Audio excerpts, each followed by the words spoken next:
Last week, you noted that we were talking about uh, the characteristics of a creative person. A creative person. Today, we are talking about problem solving. Problem solving. And you remember, we said that a creative person will go very far, will succeed, and will create jobs, will create new curriculums. A creative person will build a university, and he is beneficial to all of us. When you are creative, the benefits that are accrued do not necessarily benefit you as a person. You tend to benefit society or the community. So a creative person is a big, big, big, big asset to any society globally. And that person has characteristics. Some of them, as you can see, they are listed there, and we talked about it last week. That person can even be called childish by some people who don't think that that which you are calling childish can be the solution, can be the way to go. Think of a novel or a prayer book. Just read one novel or one prayer book. You hear the conversation, a very childish conversation, in quotes, childish. But that conversation is able to mock society and trigger serious change in society. So you can see that you could be trying to mock that which is going to be the solution for our people, for our society. You are mocking it, but at the end of the day, that might be the cornerstone of that house, socio-metaphorical house we could be building as a country, as a people, as individuals, all that. So we said a curious person, and you know curiosity is associated with the childishness of a cat. It killed the cat, but it also brought discoveries.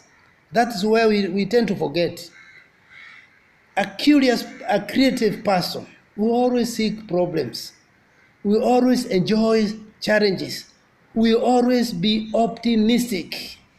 We always suspend judgment. We always be comfortable with imagination. We always see problems as opportunities rather than the destruction of the person. We always see problems as opportunities that will trigger social transformation. We always see problems as interesting as you wrestle with the problems.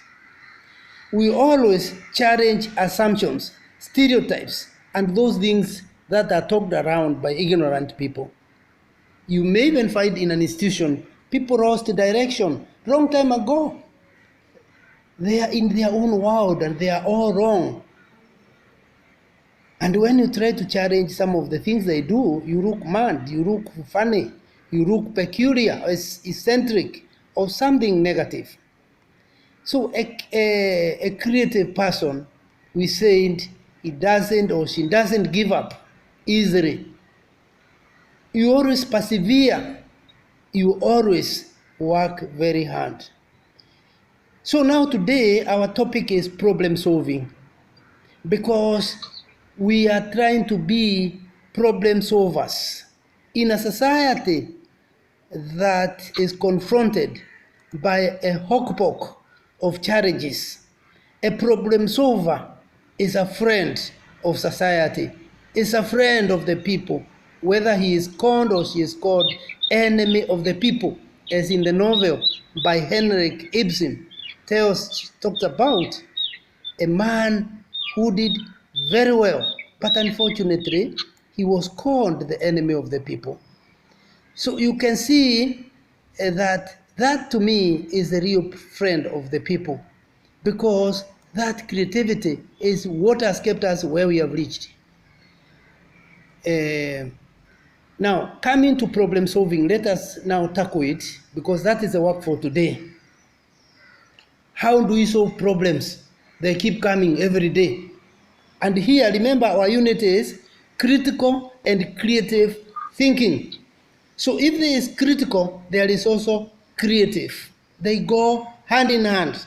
In my community, we talk about, the tree. I don't know, I don't have its name. I don't know how to describe it. There's a tree we call Mukongo. But that tree is good because it is where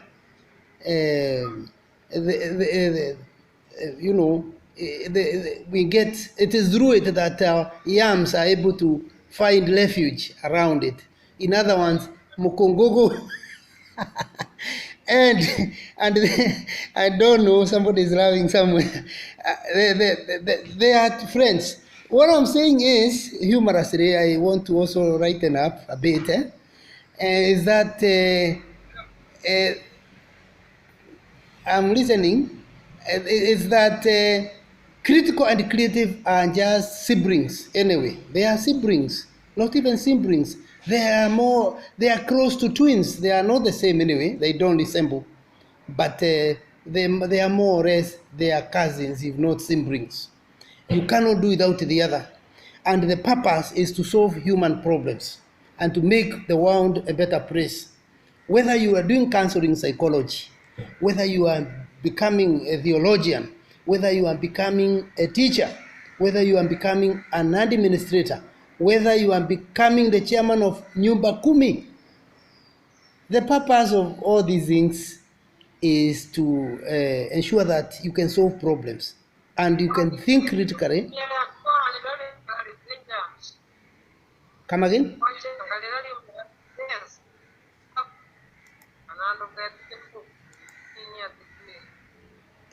Yeah. So whatever you do, you are talking? Somebody's talking? Sorry. Hello? I'm sorry, I think I forgot to mute. Oh, to mute, eh? So mute a bit. Thank you. Thank you very much. Okay. Some good problem solving skills. Now, good problem solving skills are fundamentally important if you are going to be successful in your career. Certainly, problems are something that we don't particularly like. They are time consuming. They muscle their way into already packed schedules. They force us to think about an uncertain future, and they never seem to go away. Hence, there is need to try and eliminate all these problems that come as quickly as we can. To be an effective problem solver, you need to be systematic and logical in your approach. And as you increase your confidence with solving problems, you will be less likely to rush to the first solution, which may not necessarily be the best one. Now, it is critical at this stage to underline that problem-solving skills have value in many areas of life, because employers value employees who can solve problems without the need to always find a supervisor. Of course, how do you feel when you have people who keep calling you? Whenever there are problems, they call you. You make somebody a manager of your construction house, the house you are building at home or wherever. The man is always calling you throughout, or the woman or that person is calling you. He is not able to solve problems. When workers are in trouble, you are the one to leave what you are doing elsewhere, yet you are giving him some or her some allowances. The person keeps calling you and troubling you for things that he could be able to solve if he is critical and creative. So even employers generally, they want people who can solve problems.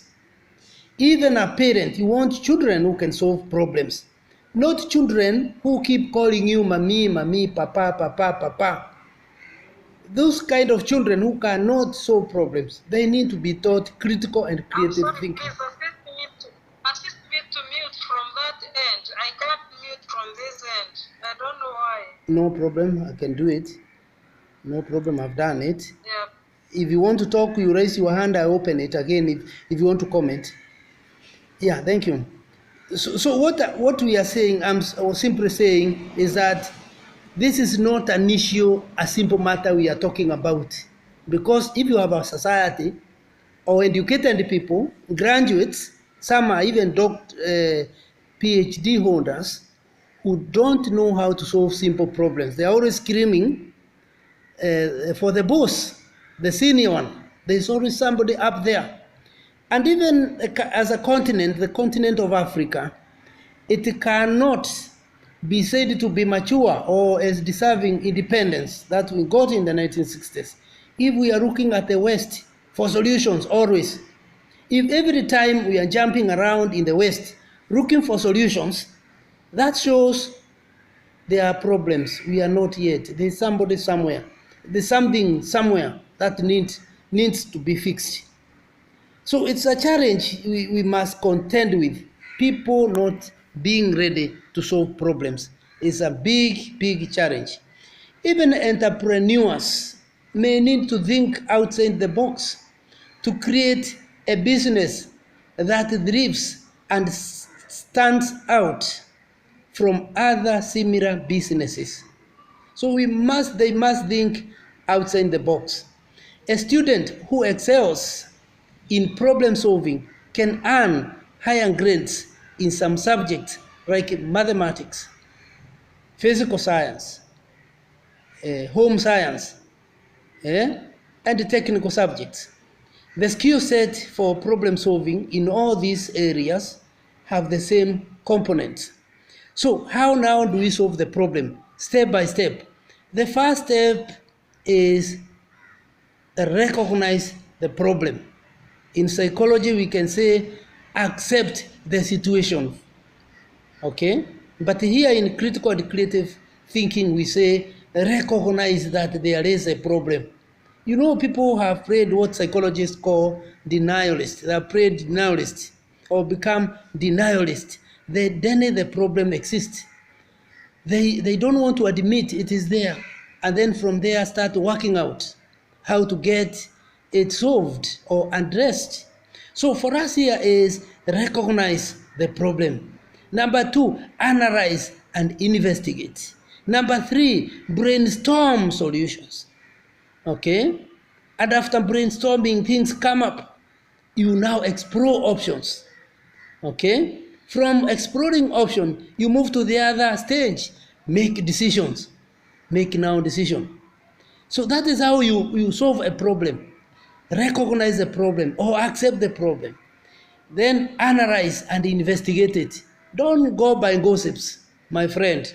You fail a lot if you think gossips will make you succeed. Nobody has ever succeeded because of relying on gossips, relying on loose talks, hearsays, my friend.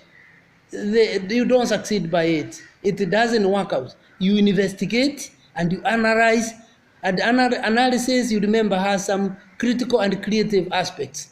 In terms of when you're analyzing, you'll be able even to ask several questions. How did this go? How can it go? Does it match this? With the time, you'll be empirically successful. You'll be empirically logical. You'll be scientifically able to tell where things go.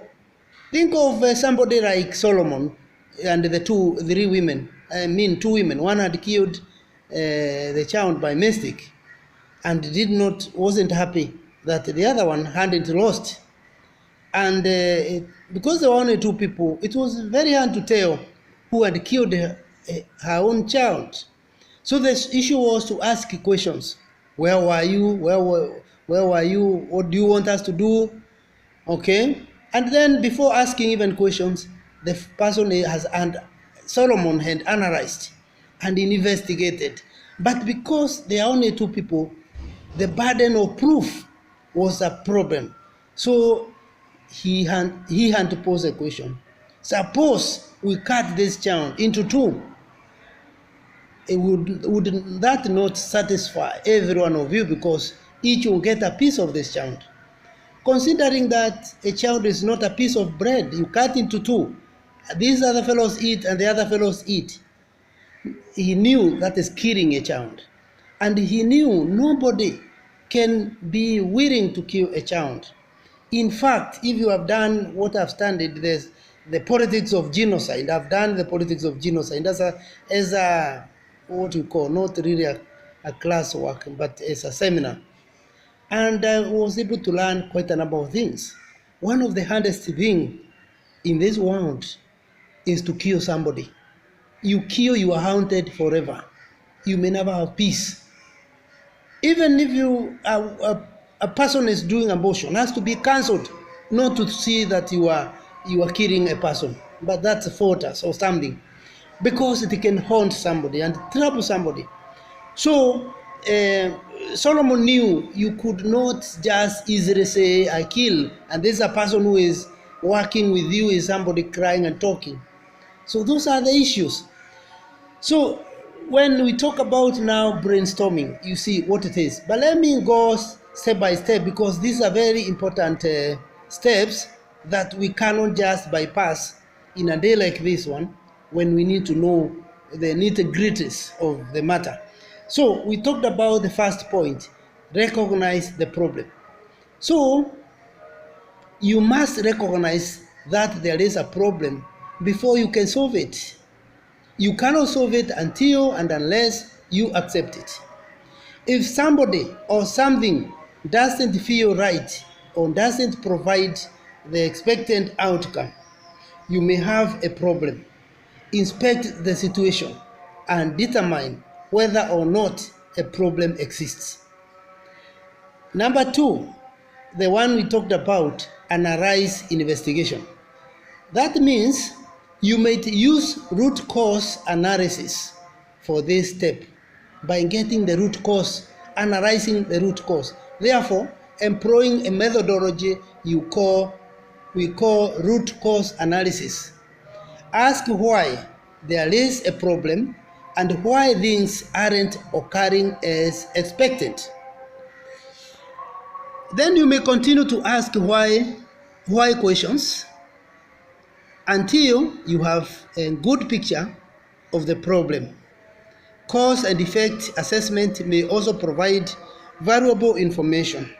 It may not only tell you why you have a problem. It may also provide clues necessary to solve the problem. Concerning brainstorming as a third step, of course, you have gone through the why questions. And after why questions, there is analysis. Why questions, you know, when, how, what, where, all those are philosophical things. And if you come to the earlier part of critical thinking, we know that it is Socratic questioning. It is derived from Socrates' way of asking questions in order to know, to help in analysis. So you not analyze before you have had the why questions tackled one by one. So in the brainstorming session, because now you have something, you are in the section of brainstorming, you take the time to come up with as many practical solutions as you can. You can involve your team if a team exists. Don't discount answers at this stage. Take them all in and list them so you can explore possible solutions. So don't be afraid to think outside the box and suggest solutions that may not be part of the standard process. The fourth stage now Is it fourth? Yes. Yes. The fourth stage, because there are 5. Explore options. So take your list and begin to weed out the impractical so you can focus on the practical. If you have a team, you may suggest each team member takes 1 or 2 suggestions and investigate how that suggestion could correct the problem. You then analyze the changes that would occur in the overall process, not just in the immediate problem. You don't want to create a new problem with your solution. You may find making a list of all the steps involved in your problem situation will help you identify possible consequences and missteps. You can also share solutions with other team members to see if others see potential benefits and risks you missed. The 5th and final step in problem solving is make a decision. So you choose 1 or 2 possible solutions and implement them. You may want to implement solutions one at a time. Watch the situation and evaluate how your solution changes things. Something else, careful observation may allow you to alter your choices quickly if the solution doesn't solve the problem or create changes you didn't expect. So keep track of problems.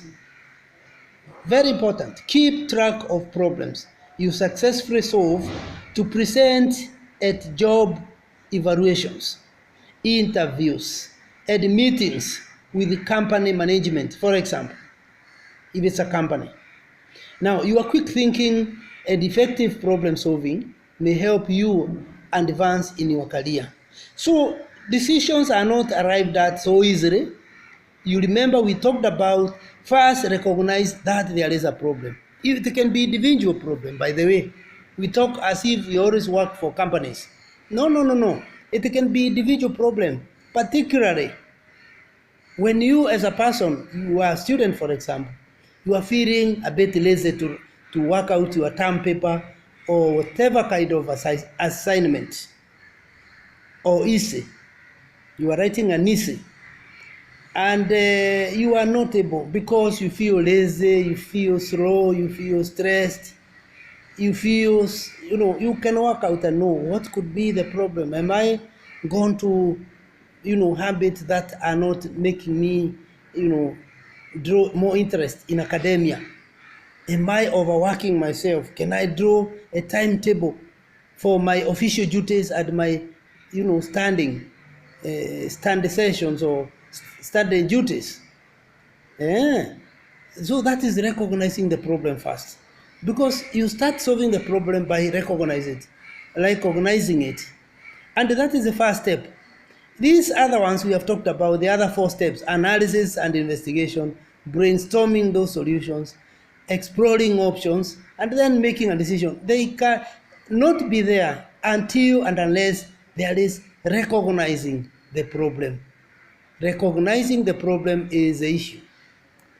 Once we are done with recognizing the problem, there would be always creative ways that will accompany your process of solving the problem.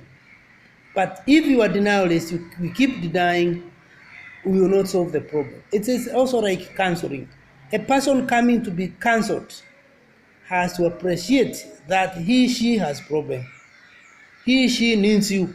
He's the one to see, he or she is the one to think, this is the right person to go to. This guy doesn't release secrets so easily. Whatever he has heard in the street, he doesn't make it a public matter. He's a mature person. He can listen and know how to differentiate what is for me and what is for you and the public or with the other person.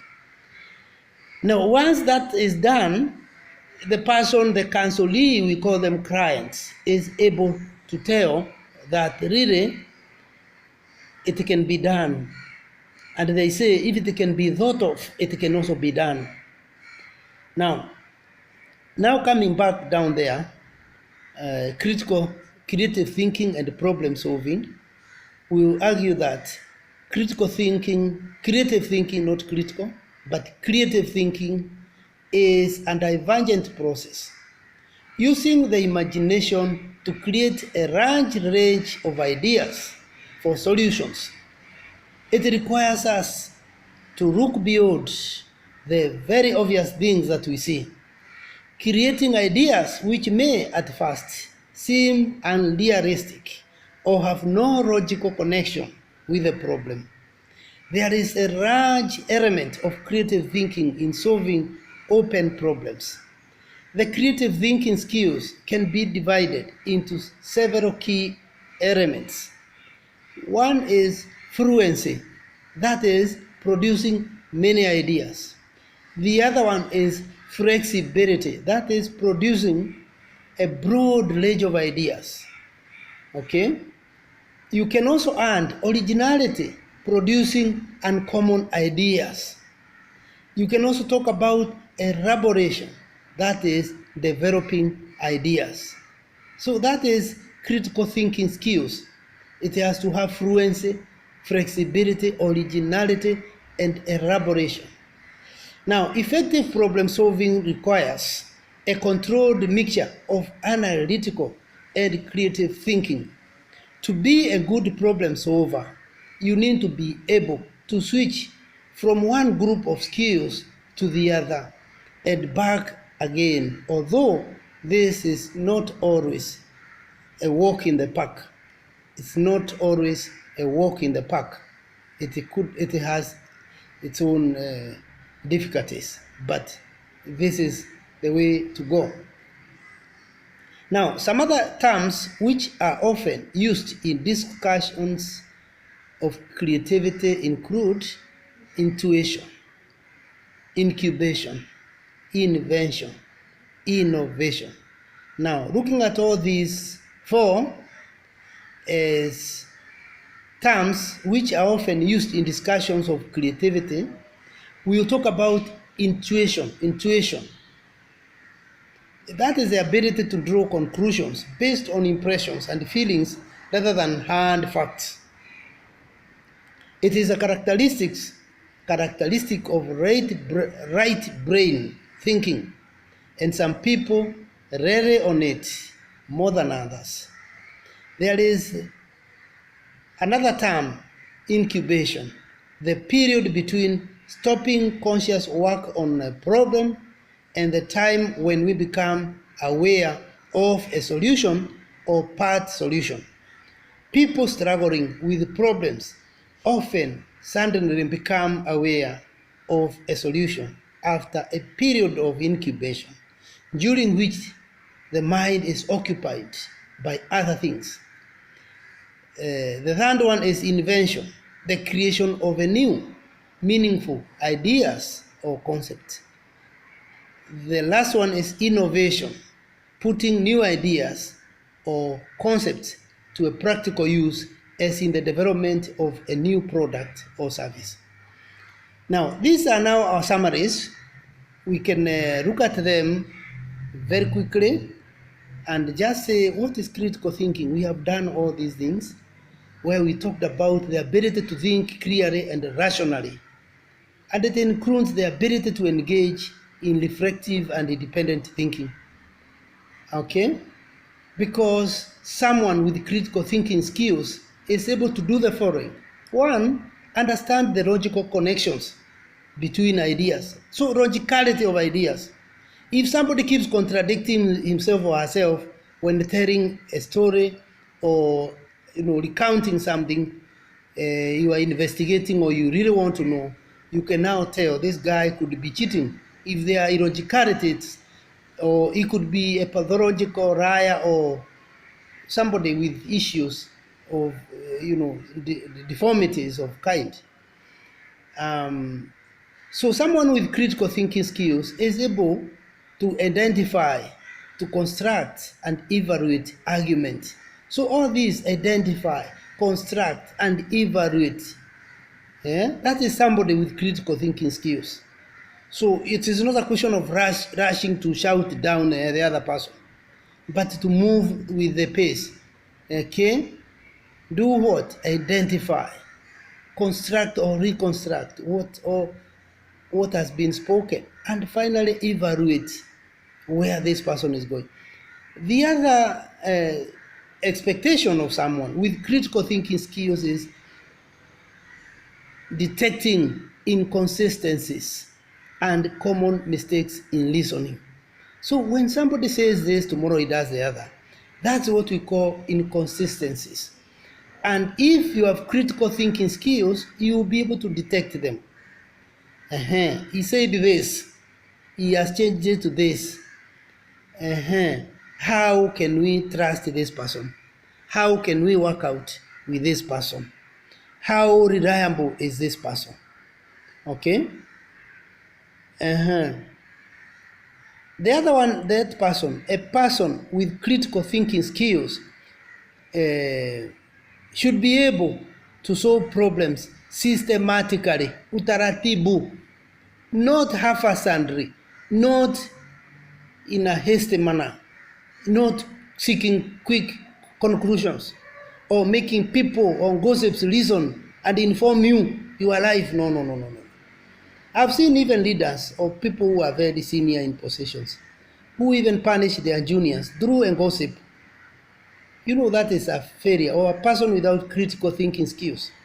That is when you go for investigation, analysis, and do a fair judgment to your junior. But listening to roost talks when people misunderstand one another. I remember when I was reading a book by Emily May Crawford, the wife to Dr. Crawford, the missionary doctor in Embu, Kigali, Embu, since 1910. She wrote a book, though I refer to it when trying to dig up matters that are close to my village. I have critiqued the book when very strongly in some sections, particularly when the good lady who wrote a book in 1913, meaning she completed the research about the Chuka, the Ndia, the Gichugo, the Igembe, the Bere, the Embu people. Within a very short time, she had started writing a book about people. Of course, she tried, and we congratulate her posthumously, because, of course, she died. She had already written a book in 1913. And she says, the Chuka people ate anything. My friend, Chuka ate anything. My friend, I had to call somebody from those areas, all over that region of Igembe, all those Daraka, Chuka, all over Merurat, and to tell me what these people are saying about Chuka. Is it true? We know our limitations. As a member of that region, coming from that region, I know the limitation of Chuka people or the Embu people or whatever, or people around that region, the Kamba people. I would tell you there are certain limitations. Now, why did these people she write about the Chuka negatively? Of course, Chuka were tough, they were feared, and but particularly they were not people who could be pushed with new cultures so easily. So there was a bit of resistance. So, and they were also tough to their neighbors. So a rumor had been spread when she was around that about Chuka, negative rumor. And that is what she wrote. And after doing my own investigation, I learned that was impossible. You know, there are certain animals that were abominable. We could not eat meat of such animals, meat from or slaughtered, or such animals were not slaughtered for meat or for food or whatever you put it. But she could say so because when people are in a village, they fight. And sometimes they don't fight physically. They fight through rumors, gossips. You know, that is quite human. So if you are not careful and you are in interaction, you are going to be carried by this loose talking. And that is a tragedy for an interaction. Because an interaction goes, evaluates things, identifies things, constructs and reconstructs, detects inconsistencies, okay, reasons out, understands the logical connections, all these things. But you see, a rootstock doesn't, is so easy to absorb it, and it is dangerous because it can mislead you. It can make you judge people very, very wrongly. And so May Crawford erred when she talked about the Chuka people. And when I wrote a small book, Mutira Mission, I collected that as the way it is always done. You don't attack a scholar by once. You attack a scholar by writing another book to correct the error. It is not by mouthing a published work with an ISBN. That shows amateur in that line. Portrays somebody as an amateur in the line of publication. So I'm not dismissive like an amateur to Emily May Crawford. If anything, I'm thankful that she set the pace for us. All I'm saying is that it wasn't possible, it wasn't fair to listen to the neighboring, the rivalries, the roostocks coming from the rivalries that obtains when you compete for grazing land with your, on grazing areas with your neighbors. And what they do, they start releasing some information that is not very accurate, and that is meant to damage you. She needed not have taken it into the print. It could have stayed and waited for further clarification. So, but all the same, a critical thinker is always somebody with the skills of with critical thinking skills. We always reflect on the justification of one's own beliefs and values, because on the whole, critical thinking is not a matter of accumulating information. A person with a good memory and who knows a lot of facts is not necessarily good at critical thinking. A critical thinker is able to deduce consequences from what he knows, and he knows how to make use of information to solve problems and to seek relevant sources of information to inform himself. So the fact that you are well read, you have a lot of information you have gathered, doesn't necessarily make you a critical thinker. It is the way you extract people. You make people give you information from nowhere, from a simple interview. You create a voluminous book through interacting with the people, through traveling in a matatu, in a public vehicle. You gather a lot, you work out a whole novel. That is what we talk about a critical thinker. If somebody has the skills of critical thinking, you can convert even stones. You know, Jesus was challenged to be a critical thinker by Satan. When he was told, can you turn these stones into bread? We are hungry. 40 days. You are hungry. Can you turn it into bread? That is challenging him to be a critical thinker. But of course, he didn't answer Satan there and then. But later on, he told them, can you see these stones? They will sing for me, which is greater than turning it into a bread. So these stones you are seeing, they will talk. On the road, they will be talking. So that is also critical thinking, that to make even the stones and to see the ability of stones to talk. Of course, that is a debatable matter of how Jesus made the stones to talk. Okay? Or even now you find so many writings, inscriptions written about the Church of Jesus Christ was opened on this day. There are a lot of inscriptions. There are a lot of pricks about him. Jesus is talking through those stones, through those pricks, and of course through writings. But it's also, if that was the way we can interpret it, then that's also creative thinking. And of course, he was challenged to be to think critically and creatively and provide a solution to hungry people. And another section, there is the issue of the fish which was eaten, and bread that was eaten by 5,000. We may need to go deeper than that. Otherwise, this lesson has to have empirical sense because it's critical thinking, not really a religious class, but a class for critical and creative thinkers. Now, critical thinking should not be confused with being argumentative, or being critical of other people. Although critical thinking skills can be used in exposing fallacies and bad reasoning, critical thinking can also play an important role in cooperative reasoning and constructive tasks.